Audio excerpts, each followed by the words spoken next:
Hey guys, welcome back to Dad Life Fishing Adventures. Today we're going to take a deep dive into how to use the Nikko Hellgrammite to unlock fall fishing magic.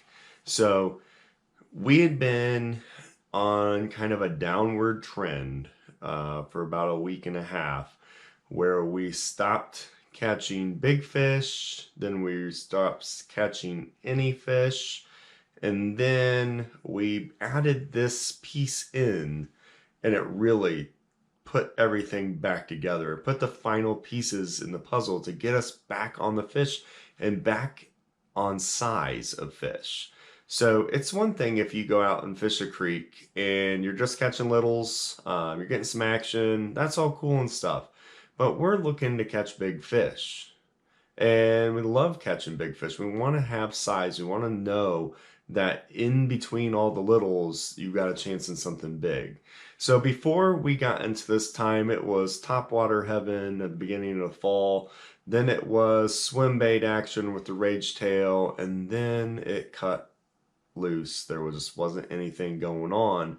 And we learned three things, and three things I'm going to talk about tonight on how to make the Nikko Hellgrammite be your maximizer when the bite gets tough, the weather starts to get cold, the creeks are clear, and things are just working against you. But first things first, get hidden.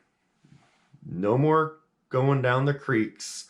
Hide, don't spook the holes. No matter what I say to you about how to fish the Nikko Hellgrammite, that is number one. When you're fishing a creek, get away from the water. If you have to fish high on a bank, if you have to kind of sneak around the trees, don't be splashing around, don't get in the hole. The water's super clear. The fish can really see you. Matter of fact, I know they can see you from like 50 feet away. So before you even enter the hole, you might have spooked the fish back and they might not bite at all. Can you cast far enough to get past where they can see you? Probably not. Then the second thing is just how to master the Nikko Hellgrammite. It's a simple bait. You put it on the lightest lead head jig. I use a 1/16 ounce jig head. And you throw it out there and you let it sink. You let it sink to the bottom, but you also want to give it a chance to look as natural as possible in the water. So what I do, and what I'll show you over and over again here, is I make a cast upstream. And as I'm working it back, I'm working it as slow as possible. I don't believe that a Hellgrammite exists in the wild that is just going quickly through the water. It's not a minnow. It's not a crawdad that can go in spurts. It's none of those things. It's a bug. So you really have to move it slowly on the bottom. That's the goal. And you're looking for a fish that's just not going to bite anything moving fast. So you want it to be there to sit long enough for a fish to find it. And you're letting the stream flow, and in this case, the wind and the stream flow combine to help you move the bait slowly across the bottom and waiting for something to suck it up.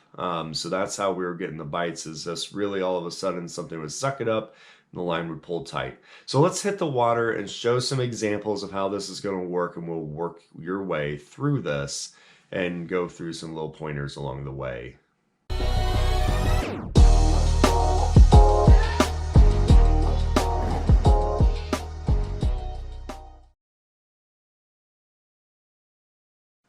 So when we're watching this segment, I make a cast upstream, upwind, and are slowly bouncing along. So I'm using just kind of a little tick, tick, tick to keep that bait moving just a little bit on the bottom. Really not reeling a lot of line in, just letting it sit out there. Really making as little downstream movement as possible with just a little bit of livelihood in the bait. And just being patient.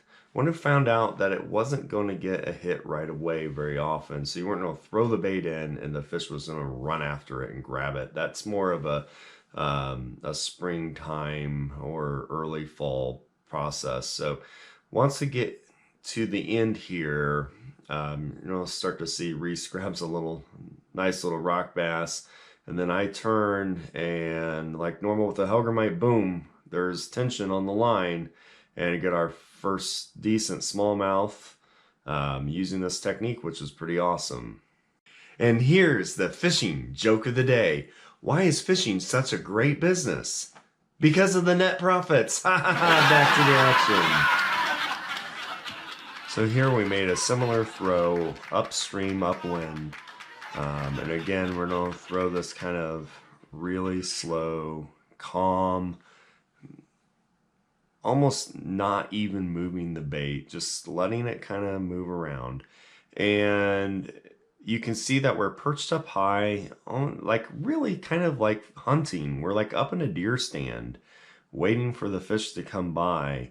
And we're just putting our bait out there just to see what's going to happen. And here is why you do this. So all of a sudden pull tight, and it's something different in size, which is super awesome. So right away notice that this is a big one. We're going to have some complications because we are up high.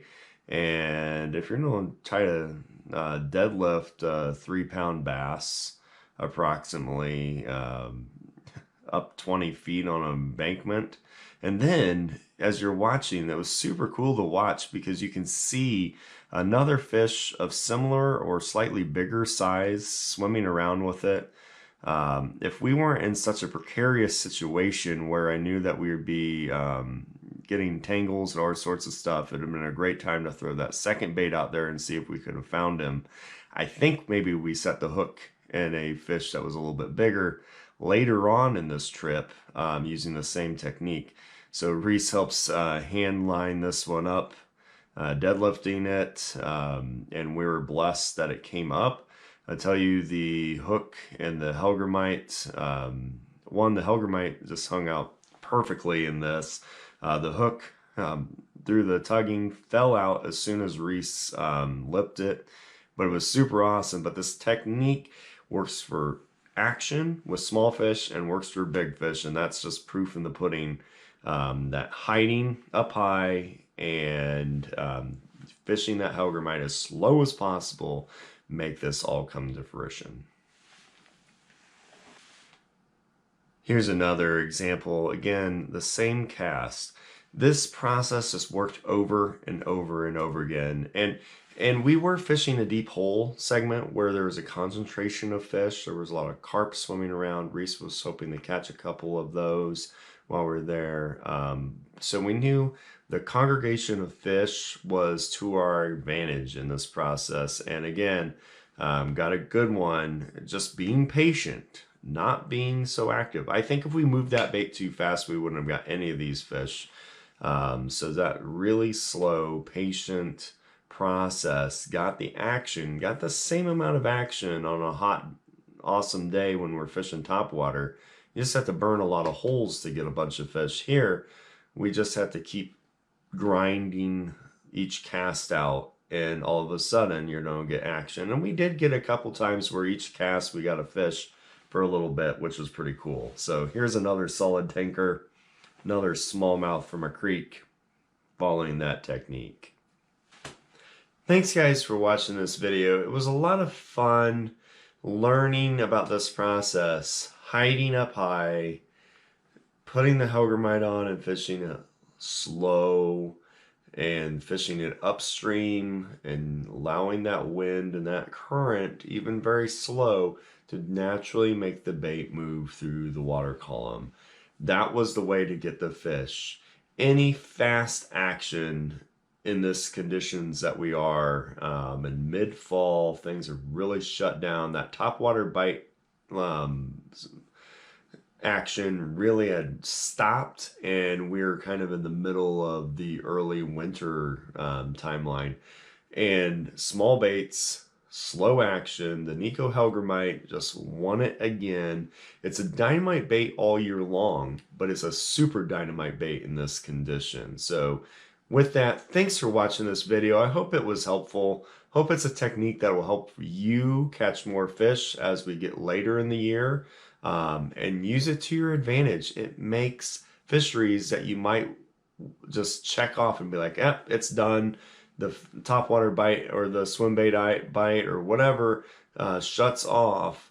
It opens them back up for another season, another month or so, and I think it's going to be dynamite for us long term. And we had a lot of fun out there today. So without, please like this video. We'd like to see a bunch of likes on this video, and with your help, we can get there. We'd love to hear about your stories about how you fish the Hellgrammite. Are you a Hellgrammite fan? Do you know about the Nikko brand? And if you haven't checked it out, check out showmecreeks.com and use the promo code RLDL on there, and you can save 10% on there. And they also have their own code. So go there and get your Hellgrammites from another YouTuber. Show Me Creeks does a great job and has a great stuff on that site, and you can get all the different colors. And what I would talk about colors real quick is in clear water, use natural colors. In stained water, use bright colors. That's pretty common. But if you were to go with it, we love obsidian, and I think the chartreuse and the magma color are pretty awesome. So those three, if you had those three, you're pretty much going to have the right bait for the right situation at all times when you're Hellgrammite fishing. And they also have the 1/16 ounce jig hooks that we use there as well from a local tackle maker. So super awesome. Thank you for watching. Subscribe to the channel if you haven't. Check out Reese Life Dad Life and see the whole video from this day's fishing adventure, as well as checking out our new Bible study at Fisher and Men as well. So with that, we will see you next time out on the water, and also check out the videos at the end. Boom!